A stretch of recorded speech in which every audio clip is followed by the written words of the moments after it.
Hi everyone, it's Sean from Making Models 81 with a final reveal of the Bloom & Voss P194. It is finished. Yes, get in. Before I go to the final reveal of the model itself, I'm going to cut to a slideshow of the build from when I left it in my last or previous video up until the present reveal. So watch back, then come back and I'll show you the final reveal.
Right, and here she is, all finished pretty much. So let's start. I'm just going to turn it around slowly. So I've done the engine open, if it focuses, there we are, and did some dry brushing. There's not a huge amount of detail on there, so you know, I haven't gone to the extent of putting in extra, pipe working and cabling. So it is as the model is, but gives that impression of an engine there. The legs are all done and quite well weathered. Let's just move it back there. The spinner turns the fan at the back as well, which is good.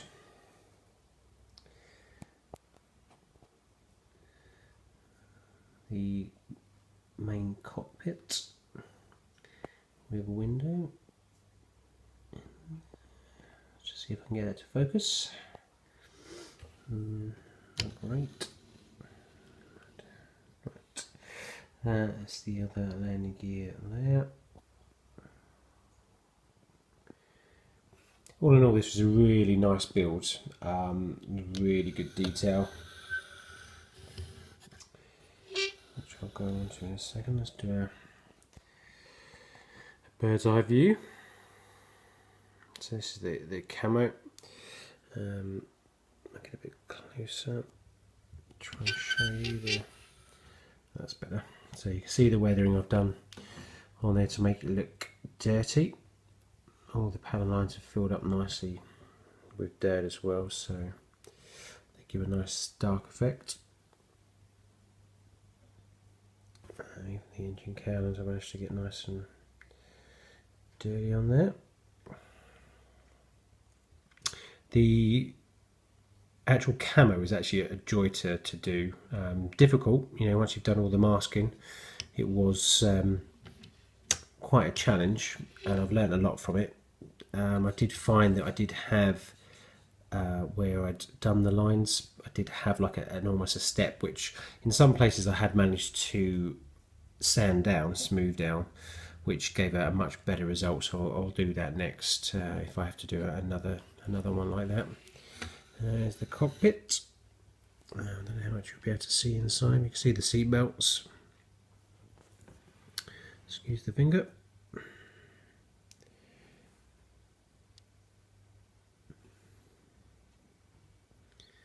So just looking in there. Sorry, there's a shadow. So again, the detail was there, and you could go to town with it if you wanted to, but I've just kept it basic. just dry brush the interior.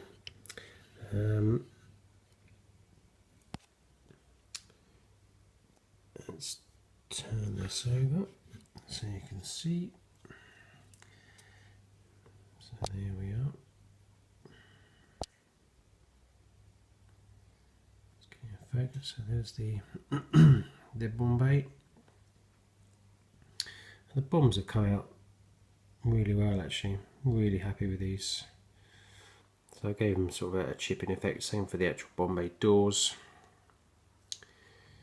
We'll get a nice sort of grimy underneath as well, with some oil stains, very faint oil stains. Just kind of, I didn't go mad, didn't think it needed to with all the other grime on there. It just gives it a nice used look.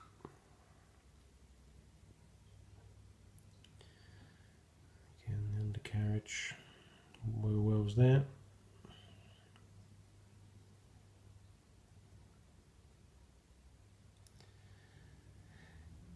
And the back parts there, the wheel does move, but it doesn't like to stay. If you do move it, it does actually. Let's see if I can get it down with one hand. There we are, it's quite easy. So that's the wheel was there, but if I move it forward, it does collapse quite easily, so I'll just leave it down. Again, more grime effect at the back. So the main, there was just two issues that I had with this kit. The actual, where are we?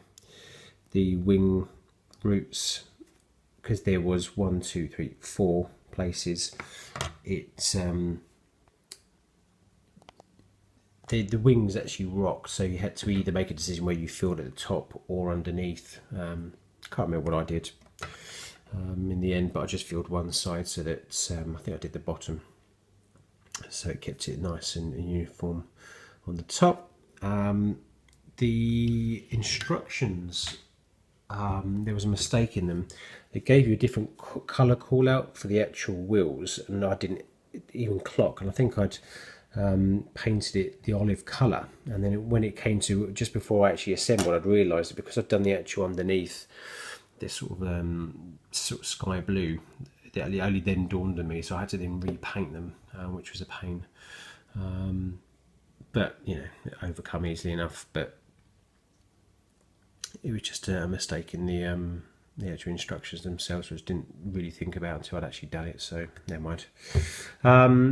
Decals, they weren't too bad. Let's see if I can get a zoom in on here, just to show you.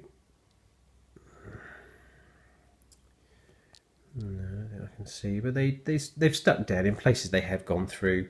I think in total there's about 60 odd decals. Main challenge was the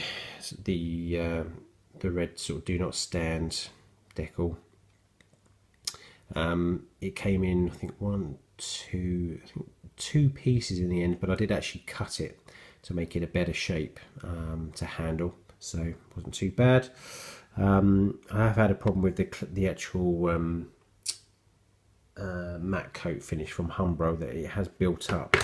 I'll get it in the right light, I think you can just see it then actually.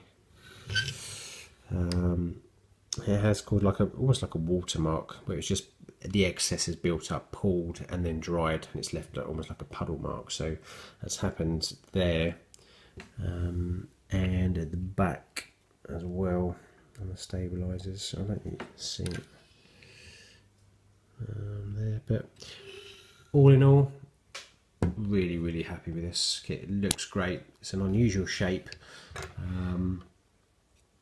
yeah, I've learned a lot from this, which I think is, you know, the main point for any sort of model that I make anyways, that I learn something. It could be small, could be big, but as long as I learn something, then I'm happy with that, and I have learned a lot. So yeah, recommend the kit. Very detailed, nice recessed panel lines, and yeah, a lot of detail for this kit. So all in all, really happy. So yeah, hope you enjoyed this, and I look forward to seeing you, or to doing another video. Thanks very much. Bye bye.